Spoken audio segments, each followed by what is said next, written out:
Let's go.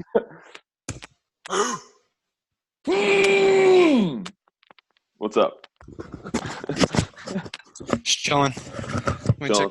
Let me take my head off so we can see my eyes. There we go. Strong love. Strong love for everyone that I surround myself with. Have you ever heard of the this world strongman? His name. Let me get it for you real quick. But Brian there's Shaw. no, there's a Eddie strong. Hall. No. There's this strong man, and he came and spoke to my class when I took this class last year, and he came out and he spoke, and not only did he speak, but he also had this, like, he had a whole thing that he did as well. His name was Bud Jeffries. That's what it was. Okay. And Bud Jeffries, this dude's like 5'10", 350 pounds. He would like rip cards, bend steel. And there was like this, it was a grad class, and there was this ex-football player in the class with me. And this football player, I swear he had to be like, I mean, I don't know what position he played. I think like corner or something. So he wasn't like a offensive lineman or anything, but he was still a pretty decent sized dude. And and Bud Jeffries picks him up by the belt loop in his pant, like his belt, but by the waist line of his pants, of his jeans, and single arm presses him over his head.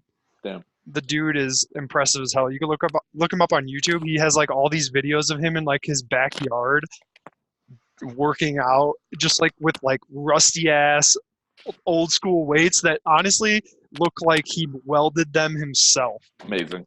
And but yeah, he said like we were asking him questions, he's like, I can answer all of your questions if you want, but I can also answer all your questions before you ever ask them with one word or 2 words.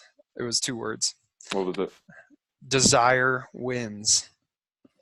He's like, you want to know about nutrition? You want to know about my nutrition? Desire wins. You want to know about my weightlifting regimen? Like, desire wins.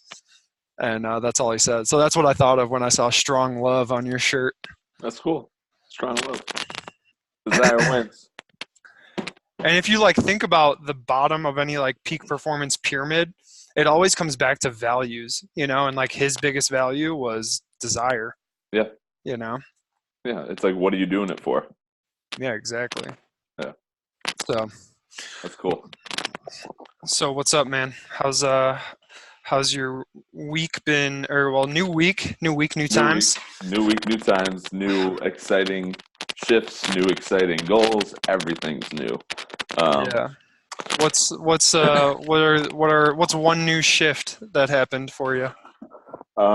Geez. It's huge. So I've just been in a flux, like back and forth. It's huge. I've been in a flux, like back and forth on what I truly like want to do. Yes, I think a studio would be great, and I know I would do very well with opening my own studio and brand, and that is fantastic. But I don't know, the momentum just hasn't been there the past couple months. And so, I started to get really deep into my faith and praying on where I should go next. And yesterday I had like the strongest feeling, something that I've never felt with a goal or a job, that whatever, I just haven't felt this strongly in something that I want to pursue so badly.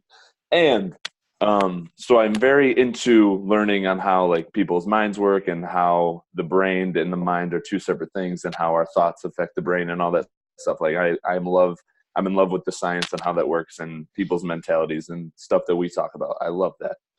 And I also love the Word of God and Scripture and my faith. And I also love getting up in front of people and speaking motivationally, whatever, just showing my energy off in a group of people and going nuts. And I think I'm going to pursue being a preacher. Sweet, man. Yeah. That sounds awesome. Yeah. So, um, yeah, I've never had such a strong feeling for something like a goal or something that I wanted to do. So on Wednesday, I just started going to this new church, and just the way that they do things is awesome, and I've been loving it the past few weeks. So I'm gonna go Wednesday and just talk to the preacher and just kind of hoping he'll eventually take me under his wing, and I'm just gonna pursue this. Cool, dude. Yeah, Well, you seem excited. I'm pumped. Um, how one question that I have that comes up is like, how do you know when to quit? Quit, as in like for me stopping pursuing going for the studio. Yeah. So But for other people, how do they know when? And this is, I don't know if I said this on the last podcast, but like when you're at a supermarket, there's three types of people.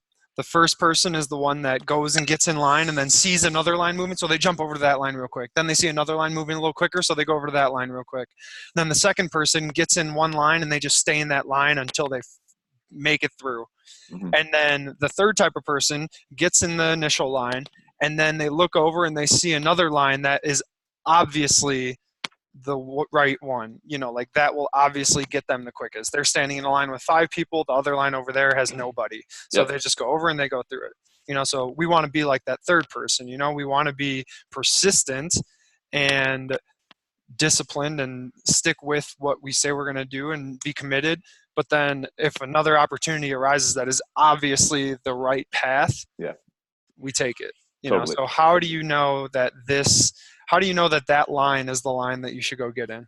So it all starts with pursuing something. Like you have to be pursuing a goal that you set for yourself, and in doing so you're unlocking different traits that you never knew were inside of you. You're unlocking different capabilities that you didn't know were inside of you, and you start to realize um, what your priorities are and what your end goal truly is. And for me, it was, why did I want to open up the studio? It's because I wanted to reach people. I don't want to teach people on how to, they should do this in an exercise, they should do that with their diet. Like I never wanted to be that person, like the fitness guru. I never wanted to teach people how to do something. I wanted to reach them to be strong enough to take their own path and listen to themselves, because we all have that inner voice that we all need to listen to ourselves at some point in our life, because that's I mean, no one else is going to tell you what you're supposed to do, and you're not going to tell me what I'm supposed to do. Like it's just, you got to listen to yourself. And the way to find that is to stay consistent into a certain goal and work towards something. And I realized that with this studio, you know, every physical space we had meetings at, I instantly walked in and I was like, no, this isn't right. Like I can't do what I want to do. Doesn't feel right. Like whatever. And then with the app and stuff, it's just like, still I can't create that human connection and be there with the people. So that started not to feel right. And then I started to really like sit in church and see how these guys are doing it. And like, even on Sunday, I was watching the guy and I was listening to him, but in my head, I was like, okay, well, I would say this there and I would do this there. And I would be so hyped up at this point, and I would like, I don't know, I would run. Like I started to formulate this on how I would do it my own way. And I was like, whoa, this is awesome. And like, that seems to me the absolute like path that will get me to where I want to go as my end goal, which is to reach thousands of people and not just like be stuck and feel like there's no momentum. Like that is absolutely like where I could find instant momentum working towards and like get there fast. Hmm. So you felt stuck. Yes, I felt stuck, and I have a greater goal that I want to start working on now, and this is absolutely what's going to get me there. Hmm. When you say thousands, how many is thousands? The whole freaking world, How, millions of people, how many is the whole world? trillions, billions. I think it's 7.9 billion right now. Yeah, a lot of people. I'm going to reach them. That is a lot of people. Um, yeah, that sounds But cool, dude. yeah, it's like you, you have to be in some sort of work ethic though to find that. because like I said, you start unlocking different traits within you, different capabilities, and that'll make you realize what your priorities are and what you truly want to do with your works. Hmm. Yeah, I forget who said it, but it's like the purpose of life is to find out what your gifts are, and the meaning of life is to give those gifts away. Yeah, I love that. What do you think? Do you have anything to add on to it? About you switching Or just like train tracks. just how people find that, like where they're working towards something and they're so set on it, but then they realize that they want to take a different route. Um, I think it ebbs and flows, and it really just depends on what you do at the end of the day, like what you take action towards. My buddy Jimmy Holbrook, who is the assistant strength coach out at UC Irvine right now, when he was in college, his junior year, he called me multiple times and he'd be like, dude, man, I am just like not having fun being a strength coach intern right now. Like I had, a decent amount of fun freshman, sophomore year, but like now I'm just like, I don't enjoy it at all. Like I dread going to the weight room every day. It just sucks. And I was telling him, I was like, well, like the decision is yours. It's in your hands. It's up to you. Whatever you want to do, like it's your choice at the end of the day. If you want to stick with it, if you don't want to stick with it, that's, and you got to be okay with whatever decision you make. And he decided to stick it out. And then senior year, all he talked about was how grateful he was that he stuck with it, and how like he couldn't wait for grad school, and how excited he was to intern at TCU and all these things. And he's like, man, I remember looking back at junior year and just being like, there's a lot that happened that year, and I really didn't like going to the weight room, but I stuck it out because like I just kind of knew that it would work out and Yeah. everything would be okay. And there's another softball player I work with. She talked about how her changeup was her worst pitch, and just month after month went by, and it was the worst pitch of her worst pitch of all time. Finally, she's just like, I don't even want to throw this pitch ever again. And then like a week later, she has a breakthrough, and now her changeup is her best pitch. And she's like, if I would have never fought through that frustration and where I felt like I was stuck, like you said, I would have never been able to see the greatness in my changeup.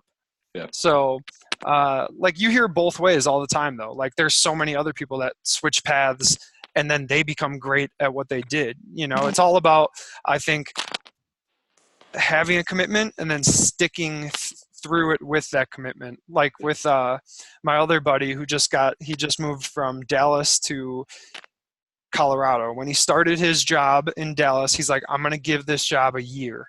And a month in, he was like, this job sucks. But he made a commitment to himself. He's like, I'm going to give this job a year and see if like things change around, Didn't work out. He moved back right at his 1 year. He put in his 2 weeks, and now he's living back here in Denver. Yeah. So, like I said, and I'm sure he's going to be successful, but what it comes down to is, and in Angela Duckworth's book, Grit, she talks about that too, about how kids, when they're younger, like if you want to develop a gritty kid, which I think grit is like 2 times a better predictor of success than intelligence is. And she says that like, if you want to create a gritty kid, then let them choose what they want to do. Like they want to go out for the golf team, go out for the golf team. They want to do swimming, let them go out for the swimming team. But don't let them quit until like the designated quitting time. Yeah. And Yep. that's why I was kind of wondering, like, how do you know when to quit? Mm-hmm. Going back full circle with this bish. Yeah.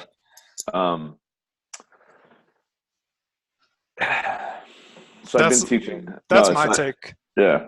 Well, and I've been teaching since I was 18, and I love being in front of people and yelling with loud music, but I've always felt like something's missing, and I don't know if that's because I want to stand up there and just talk to the people and be like energetic instead of leading them through a workout and telling them how many reps to do.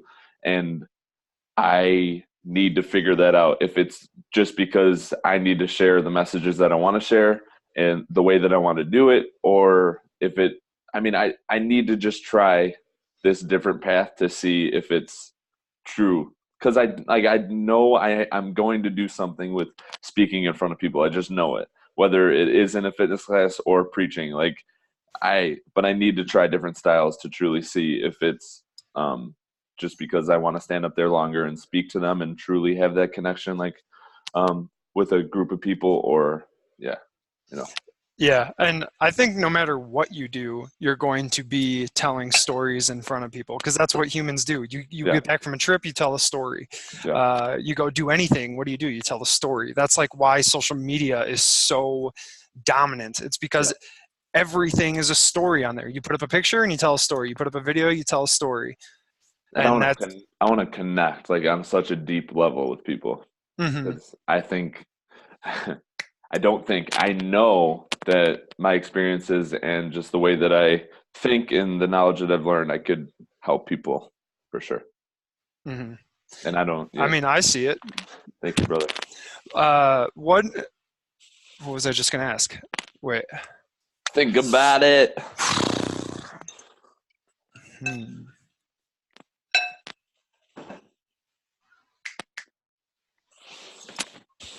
I don't know. Lost it. It's all good. It'll come back. I'm sure it will. Mm-hmm. Oh, it did.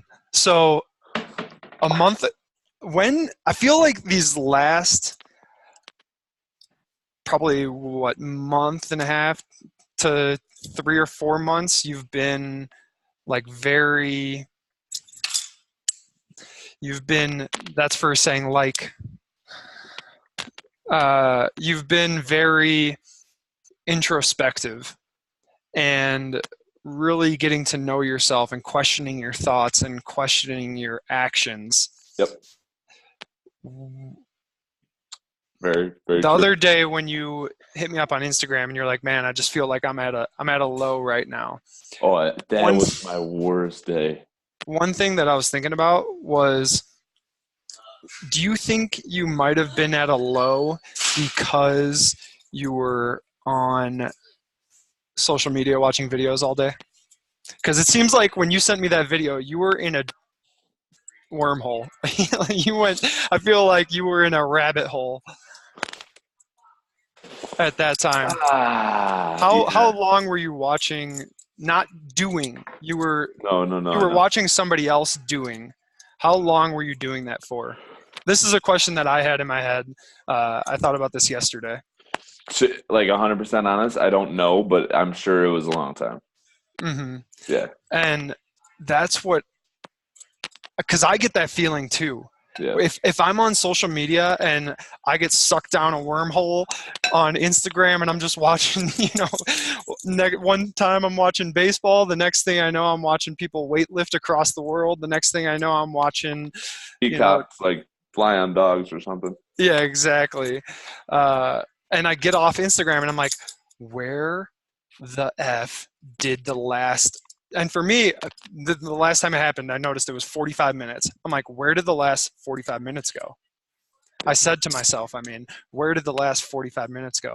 Yeah. By the way, for anybody listening, Krog and I are challenging ourselves not to say the word like when we don't have to you just said it during this during this podcast. So if we're using it as a simile or a metaphor, it is fine.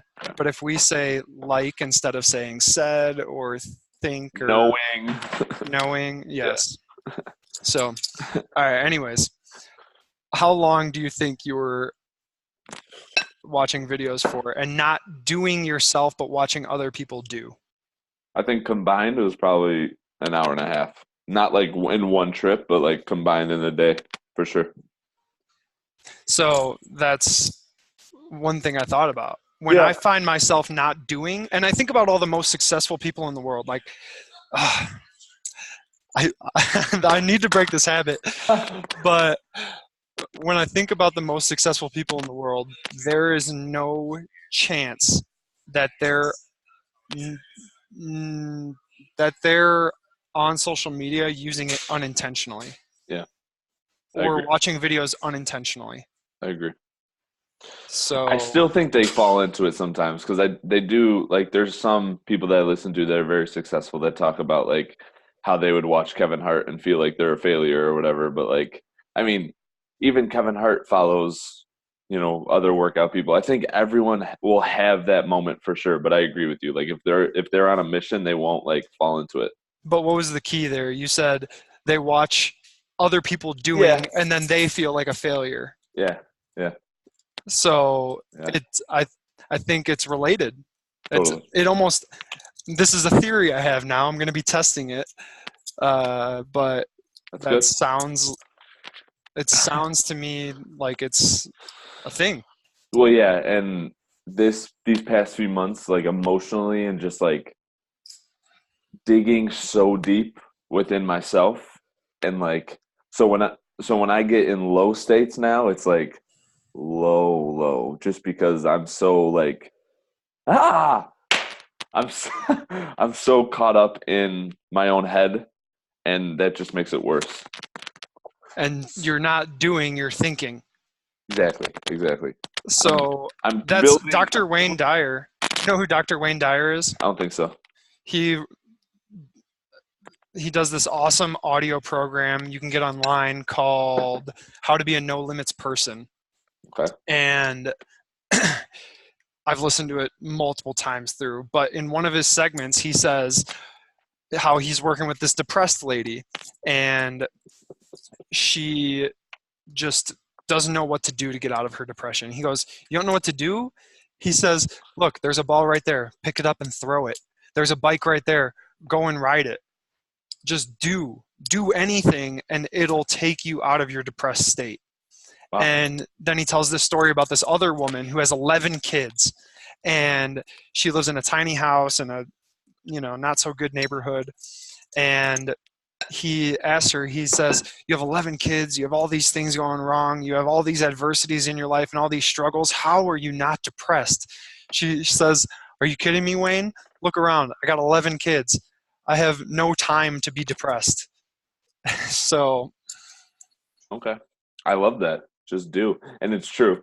When I'm moving, there's like nothing there honestly, that's like there's no negativity going on in my brain when I'm moving or doing something that I enjoy. hmm so it's an interesting thing. Also, with your low state that you said you were in, Yeah. and then you sent me that video about What video was that? Oh yeah, yeah, Furtick yeah, yeah, and yeah. the other Doc, lady talking about how you have Dr. to Lee. verbalize these emotions Freak out in the to love zone. weaken them. Freak out in the love zone. Yeah. So you have to verbalize these emotions in order to weaken them because if Yes. they stay inside your head, if they stay inside your body, they're just going to fizzle up and eventually you're going to explode. Well, and immediately after I messaged you, I felt better. Seriously. Mhm. And it's like it is like when I as soon as I message you or as soon as you put it out in the open, you start to ask and answer your own questions. Like literally, it's that simple. As soon as Mhm. it's out, you see it, you identified it, and you ask yourself questions and you start to answer your questions by yourself and you're like, "Oh, that is what I need to do to feel better right now." And that's Like why I think journaling is so helpful exactly. because you write down, you start writing Everything. things down, and then next thing you know, you're answering your own questions. And I always tell people, never never hold back anything when you're journaling. Like anything that runs across your brain, write it down, even if it doesn't make sense, because you hmm just wrote it. So when you're reading it, you can kind of like put where it's supposed to go if it doesn't make sense and it came at a random time. But everything, it just feels so much better. hmm And you get to see it and identify it and work through it. And even if you write it down and you're completely honest with yourself and you don't ever want to be honest with anybody else, you can burn the paper. Write it down and Yo, then burn the paper if you want. yo. So when I was in that low state, I I journaled so hard that night. Like you Is that have, what you call it nowadays? I, I was like ripping the pages. I like my freaking forearms were sore because I was writing so hard, like so peeved, temporarily peeved. And then the next day I'm doing my journal and I felt good and like I almost couldn't read it. It was that bizarre. I was like, who is that person? It's like that is insane. And it like made me feel disgusted and I was like I don't ever want to be there anymore. And it like even just seeing that like made I gotta stop saying this word. It's making me so peeved. But just seeing that makes me realize like more steps that I can take to not get to that again and what I need to do when I almost fall into it again or like just seeing that. Hmm. Well, I see that as life to me because I get in. I mean, everybody gets in those low states, you know, Hmm. and so when I get in those low states, I actually practice gratefulness in that moment. I'm like, oh man, this, or I say to myself, this is part of life. I'm experiencing life right now, and that's a great thing. Like, Hmm. I want to experience life for everything that it has to offer. If I Totally. don't have those low states, how am I supposed to know what the high states are like? Totally. Now, there's a difference though between me, my low state, and somebody else's low state because I've worked to raise my basement over the last several years, whereas somebody who has more or less been digging themselves a hole instead of filling in that hole to raise their basement, now when I sink to a higher level. So it's still like even when I sink, I'm still at a higher level than most other people. I like that. And that's what I got that. That's an analogy the Navy SEALs use because they say when they train, they want to train so hard that when shit hits the fan and they sink to their level of training and habits. So you don't rise to the occasion, you sink to your level of training and habits. Mm. And that's why it's so important to upgrade your habits and make sure that you're training physically and mentally. Yeah. And another thing, sheesh, another thing with that, like people who are digging their own holes and how people are constantly judging other people. And we have to realize that we all struggle with these same problems mentally. And your struggles may be wearing a different clothes than mine.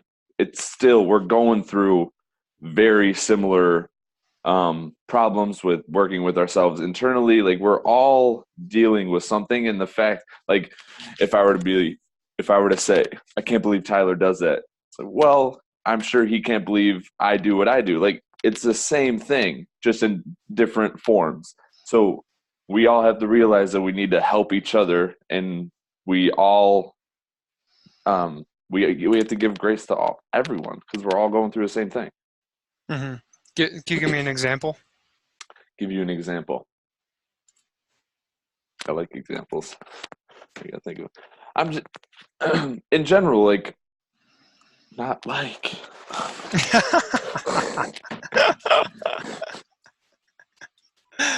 A hard habit to break when you say it all the time. I remember when I was a sophomore in high school and I was driving up with my friend who was a senior in high school. His mom was driving us to the local mountain, Chestnut Mountain, back Yeah. outside Chicago, outside of Illinois, I think it is, on the northwest side.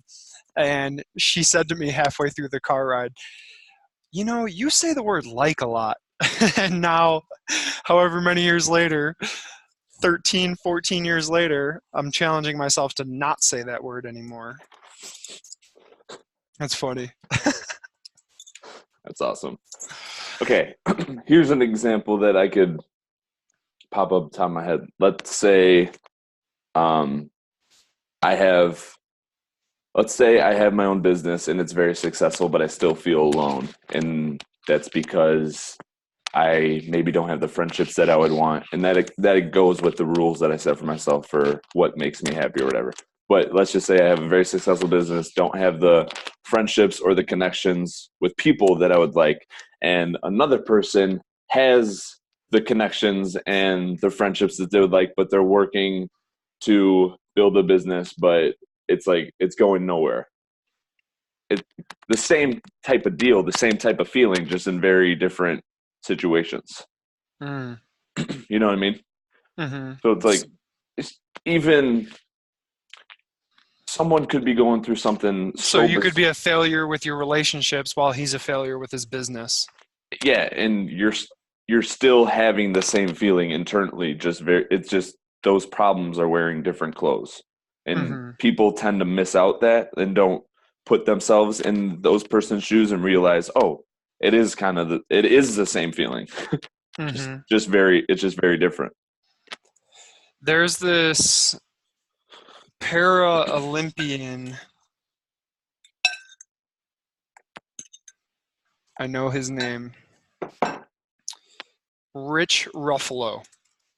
Rich Ruffalo wrote this book called PEP, PEP, and it's just all about pep talks or the 7 P's to positively enhance performance. Positively enhance performance. And he tells this story about, his story is amazing, by the way. He is a world-class athlete, goes blind, then goes to the Paralympic Games, and just dominates for year after year after year after year.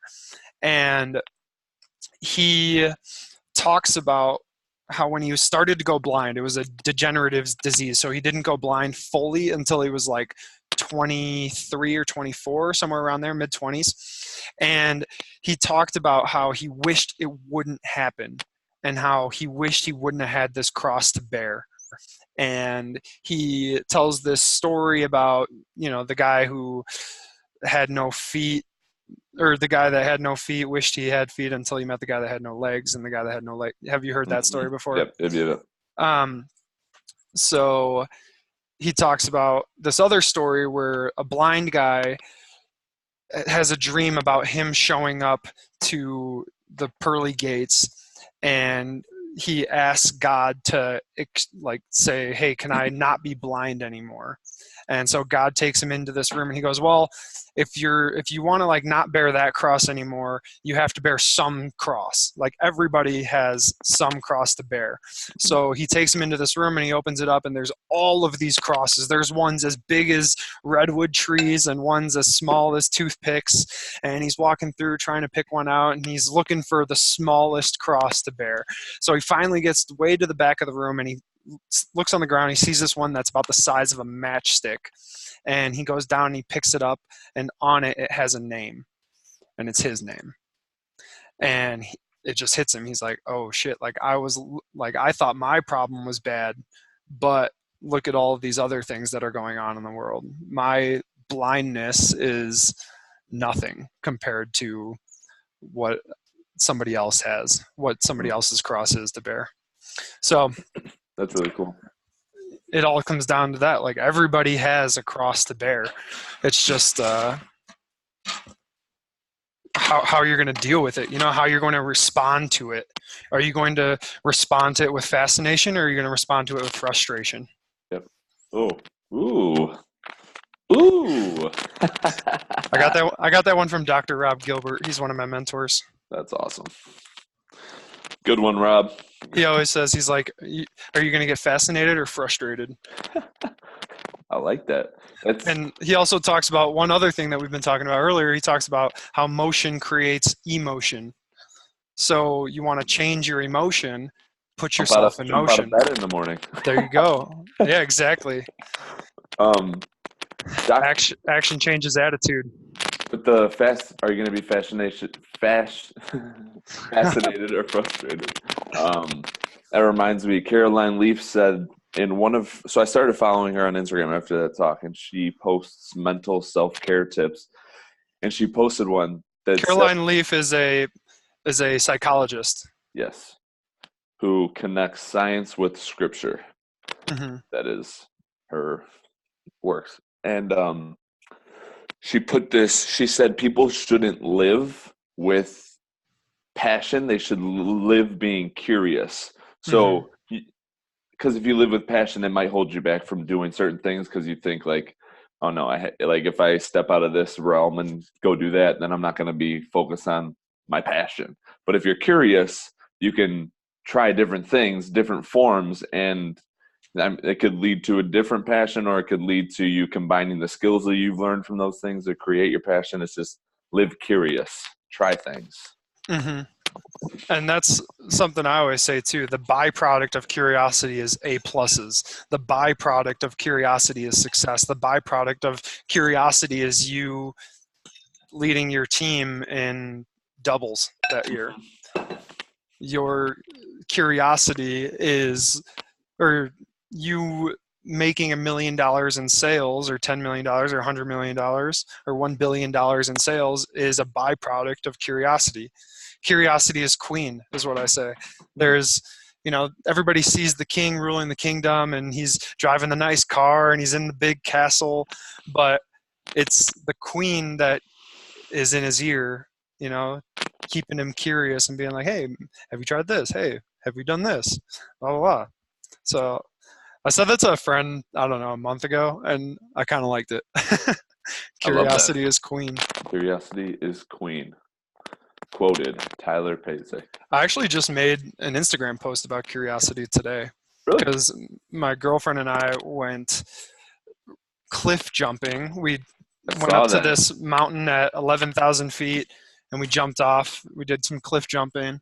And then also we went rock climbing, outdoor rock climbing, which I had never done. I've done a bunch of indoor rock climbing.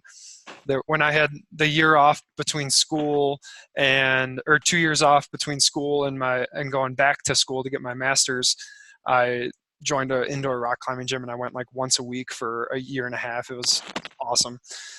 But that was the first time I ever went outdoor rock climbing. So we showed up there, and it was, you couldn't see any holds. Indoor, you go there and you see the purple rocks all the way up, and you're like, okay, I'll just take those. I know where to go. Exactly. But when you do the outdoor rock climbing, it's not like that. You got to be curious. You got to be incredibly curious, and you're always searching for a new hold, or with your foot or your hand. Yeah. I did that in Lake Tahoe when there was trails to lead you to the top of the mountain, but I always wanted to go off-road and find huge boulders and climb. And my thing was imagining what I'm going to do before I did it. So I would look at the rock and be like, okay, I'm going to try to do this. And then I would try it and be like, okay, it didn't work. Step back down and then remap it out. It was cool. I like that.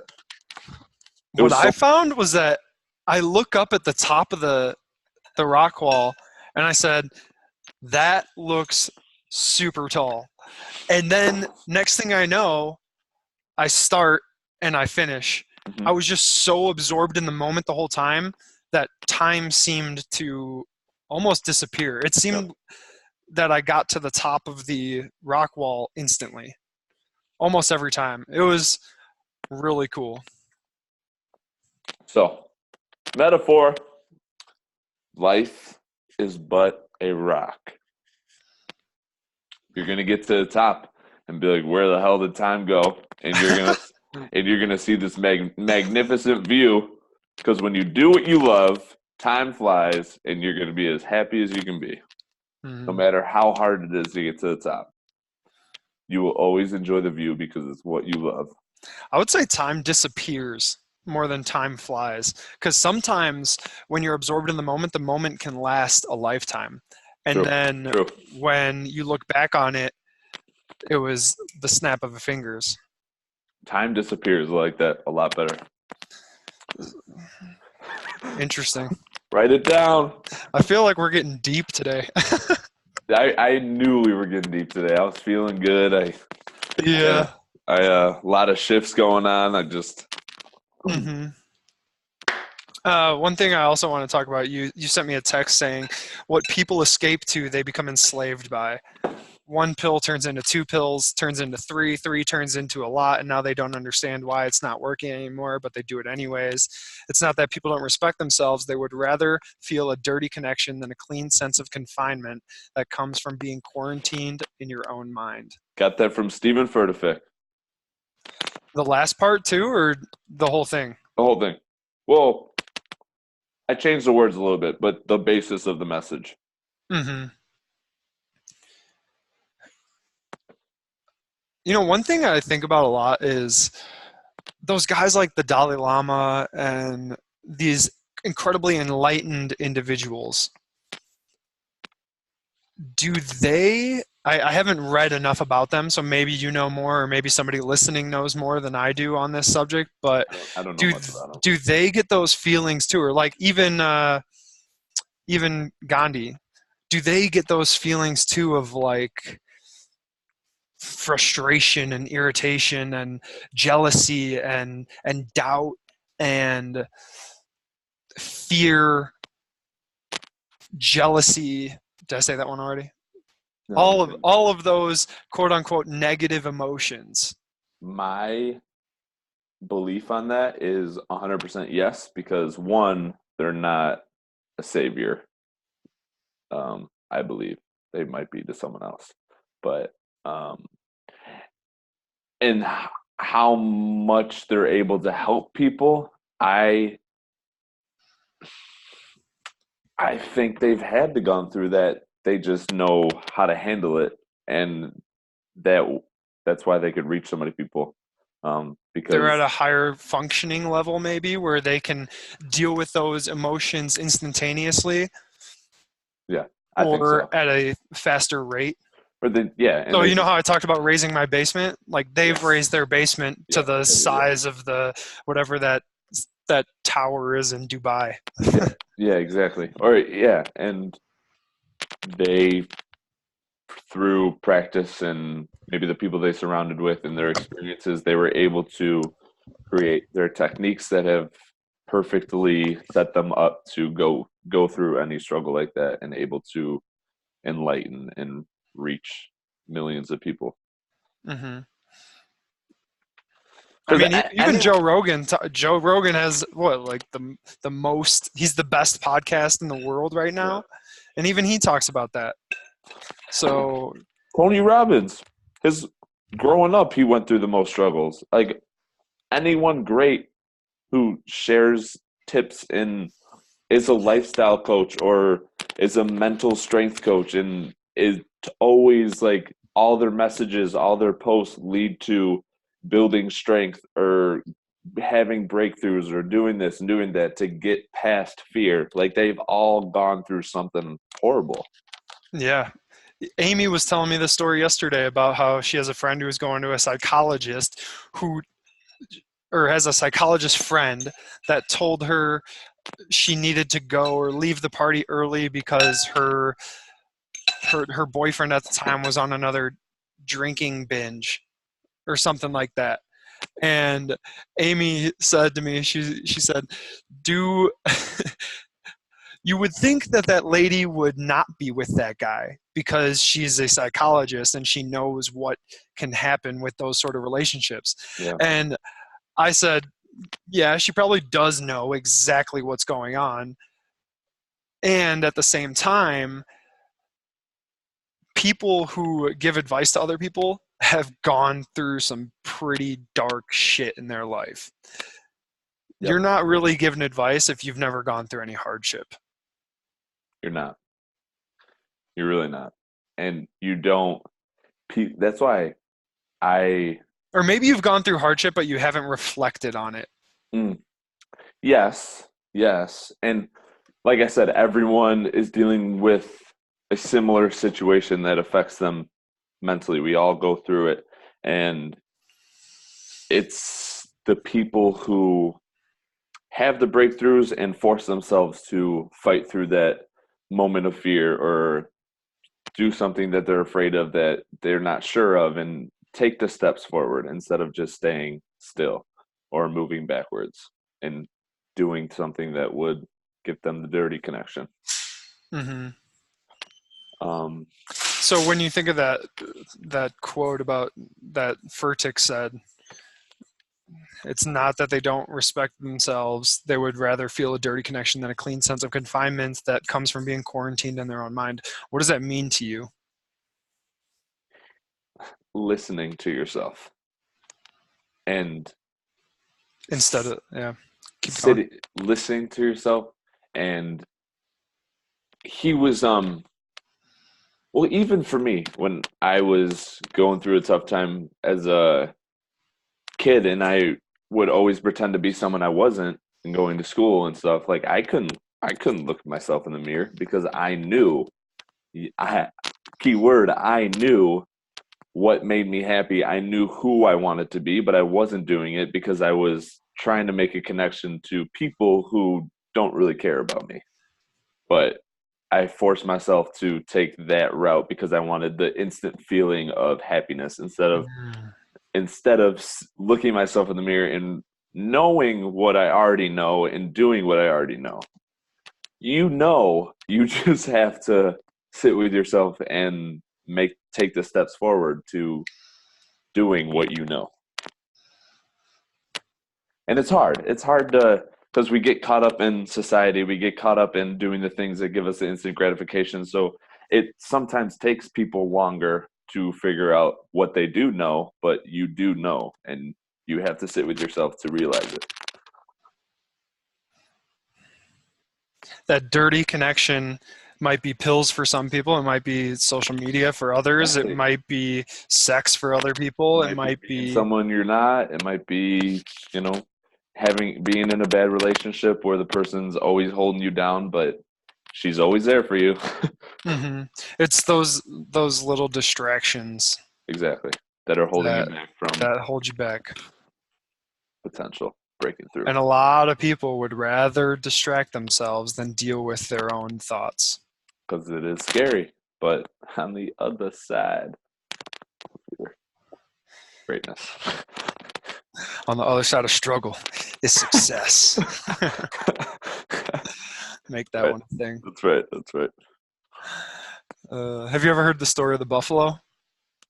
Tell me. I don't think so. So there's a key difference between cows and buffaloes.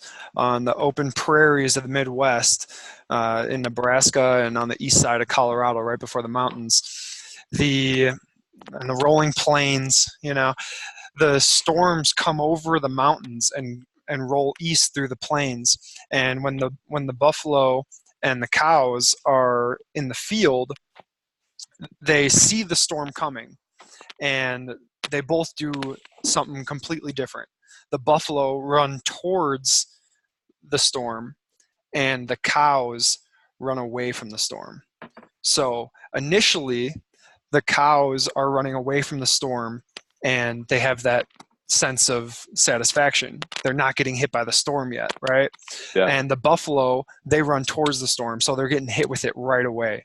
But the difference is that the buffalo get through the storm quicker and they're dealing with it up front. Mm-hmm. Whereas the cows, now not only are they prolonging the agony because they're running with the storm, so they're going to be going through it longer, but they're running away from it. So, or yeah, I just said that. So they're, Yeah. I'm repeating myself now. No, but it's true. And Stephen even talked about this, how the story of, you know, Moses crossing the Red Sea. It's like you have the problem in front of you, and people want to take a shortcut or try to get around it instead of facing it head on. Because that is where your potential, that is where greatness lies, is head on into the problem, into the storm.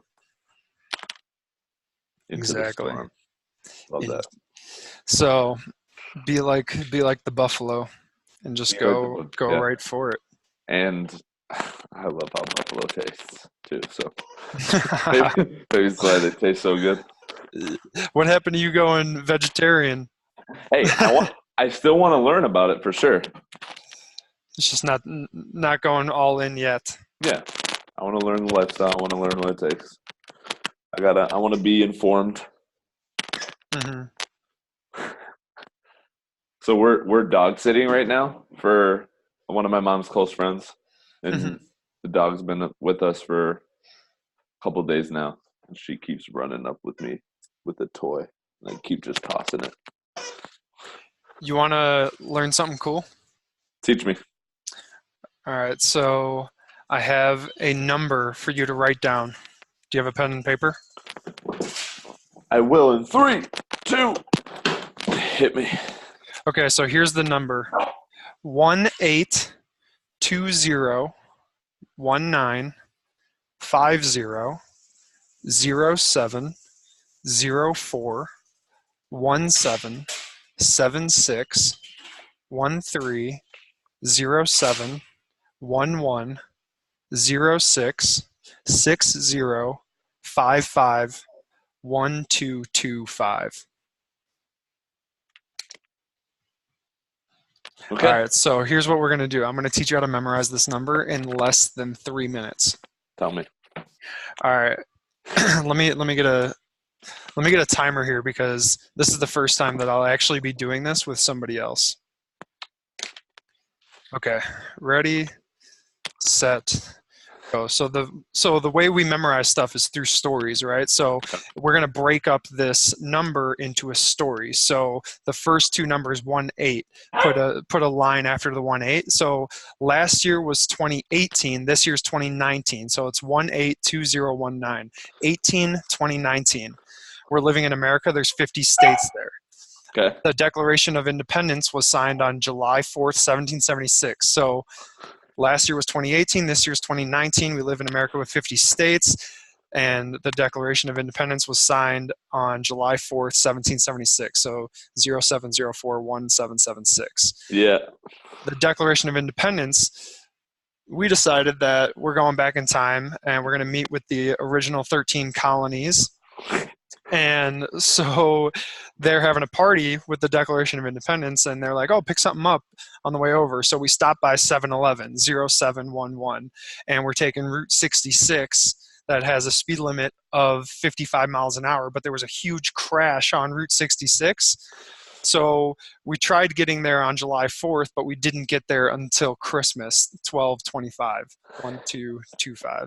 So last year was 2018. This year's 2019. We live in America with 50 states.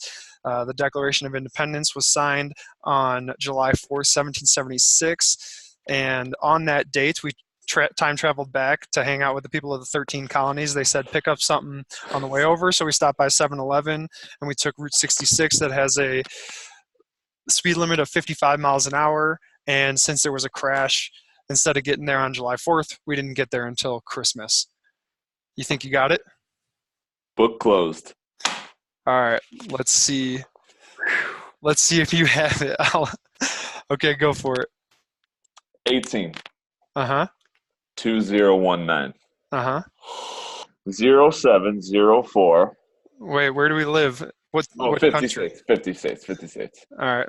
50 states. So, all right. 18, 219, 50, 0704, 1776. Mm-hmm. 13, 0711, Mm-hmm. 066, and 1225. Oh, so close. No! What was I missing? What's the speed Wait. limit? 055. 1225. Yep, that's right. So All right. I almost got it. That means I didn't tell a good enough story. I gotta work on my storytelling. That was good though. You want to do another one? Yeah, I want to get this. All right, so this is all about memorization techniques. So if you want to memorize anything, turn it into a story or, well, actually stories are great.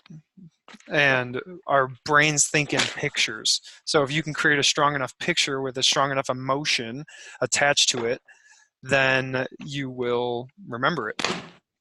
Kind of like how when I introduce myself, I call myself nail filer sometimes when I introduce myself to people and they're like nail filer and I say, no, Tyler.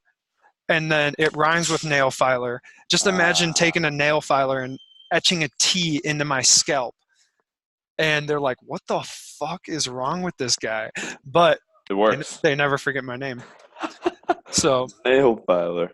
yeah.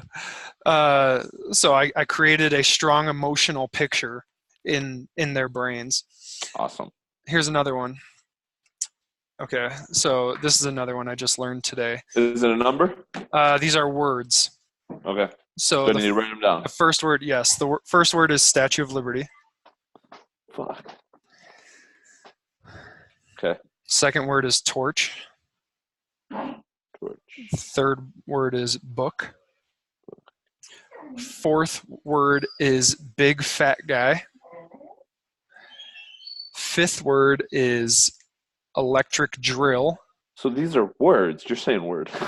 I'm just saying words. Oh, I said word? Yeah. You're like, next word? Oh, next words. Damn sentence. Yeah, electric drill. Next word after that is bar of soap. Next words after that is bar of soap. Okay. Then it's purple pennies, Purple pennies. Mickey Mouse, Okay. black limousine, Damn. Mick Jagger, Okay. $10,000 shark skin suit, Okay. German Shepherd, Okay. Hershey's milk chocolate, or Hershey's bar, mountain lion, Okay. cherry tree. Last one. All right, now using the concept of storytelling, memorize these words. Okay. So let's hear a story with these words. All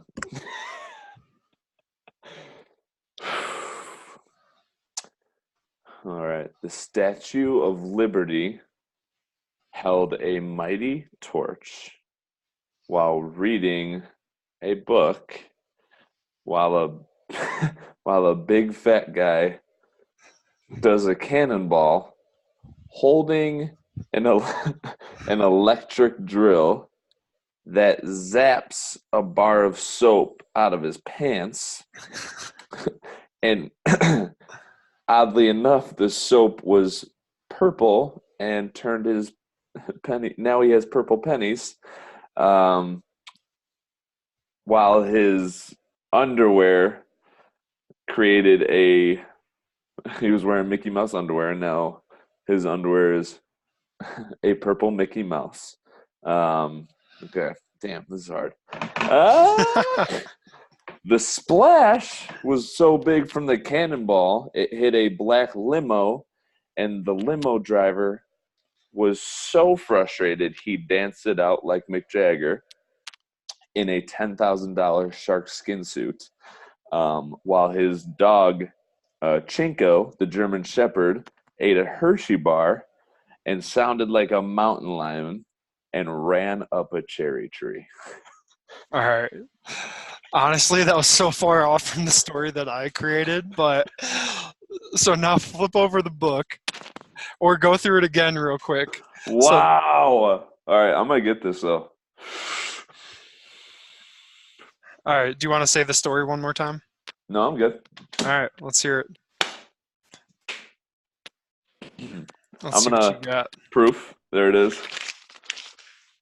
I ain't cheating. Don't. I'm going to pick that up 1 second. I don't want the dog eating it. All right, here we go. Do you remember the words? I definitely remember the words because my story is unforgettable. The Statue of Liberty. Statue of Liberty. I don't have to say the story. I can just say the words, right? Just say the words. Statue of Liberty, torch, book, big fat guy, bar of soap. Am I good so far? No, you missed one. What? What does he jump into the pool holding on to? Electric drill. Electric drill. Okay. Statue of Liberty, torch, book, big fat guy, electric drill, bar of soap, purple pennies, Mickey Mouse, Black limo, Mick Jagger. Did I miss any? No. Okay, Mick Jagger. $10,000 sharkskin suit, German Shepherd, Hershey bar, Hershey bar, Hershey bar, Hershey bar, Hershey bar. Was there one before Cherry Tree? Yes. Okay, I'm gonna get it. Hershey bar. Oh, Mountain Lion. Yeah.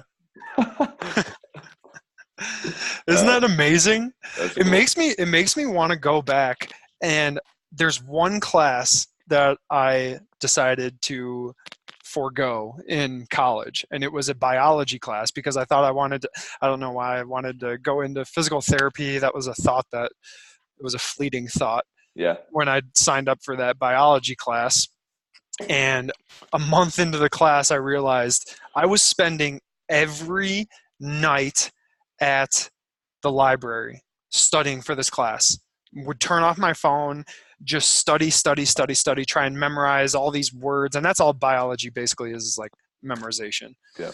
And so I was doing terrible in the class.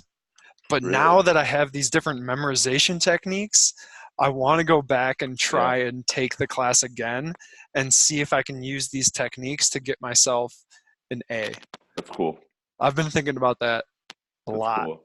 Or I've always thought about that really since I learned about this. Just to do it and like walk off, not even use any of it. Oh my Take the gosh. test. My teacher was so boring too.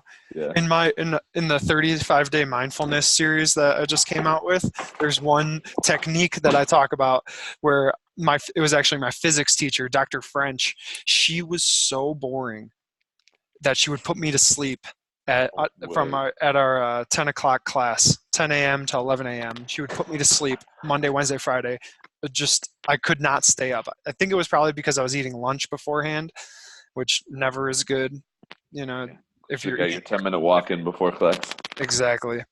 But so she would put me to sleep all the time. So 2 years ago when I was working with the University of Notre Dame, or no, that was last year, I was so amped up the night before I went to go work with them, I couldn't fall asleep. And I laid down for an hour, got up, laid back down for an hour, got up because I just couldn't fall asleep. And I remembered I had these tapes of Dr. French talking. So I literally pull up Dr. French's voice and she puts me to sleep like that. That's crazy. I thought if she could put me to sleep from 10 a.m. to 11 a.m., she could put me to sleep from 10 p.m. to 11 p.m. And it worked. Seriously, it worked. It was insane. Damn. Okay. Maybe that's her calling. Just do like sleep meditation videos. She should. There's probably a lot of teachers out there that should do sleep meditation videos. Struggle with sleep? Listen to me talk. Yeah. That's a good selling point. People have problems. She solves problems for a living. Not only because she's a physics teacher, but she's a sleep expert. Help you fall asleep expert. All right. Well, that was good. Yeah, good talk. Anything you want to leave the listeners with? Leave the listeners with. What's your one big takeaway from this podcast? The biggest takeaway is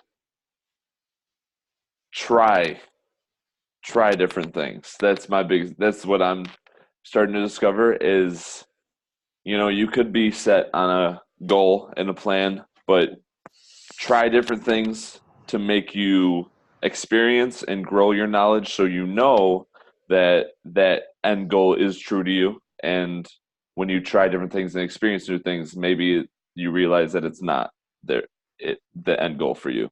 So curiosity. Be curious, try new things, open up your avenues, grow your knowledge to know where you're headed is the right place for you. Nice. I would challenge that statement to say do new things. Okay. Do different things. You have that pencil in front of you still? Okay, pick up the pencil. All right, that's called picking up the pencil. Put down the pencil. All That's called putting down the pencil. Try to pick up the pencil. Did you try to pick it up? Yeah, I did. Oh, do you want me to or try to? Like, Well, that's what I'm saying. You didn't pick it up. So if you're going to tell people to try and do new things and they don't actually go do new things, then what's that the was point? good. That was do new things. Do. Yeah, Don't try. if you're going to pick up the pencil, pick up the pencil. Don't try to pick up the pencil, obviously, because if you try to pick up the pencil, Yeah. you're not going to pick up the pencil. You just made me That's look like like a child, and I loved it. that's like the person you tell to show up to your yoga class and they go, "Oh yeah, I'll try to get there." See you never. Yeah, they never show up. Exactly. That's because they tried to get there. They didn't actually get there. So I want to leave this message with be curious, do new things, because you grow your knowledge and you start to realize, is that leading you to your end goal, or is it leading you to a different end goal that is going to empower you even more? Empower, don't disempower. Dude, that makes my heart speed up. It got so jacked up, I could feel it.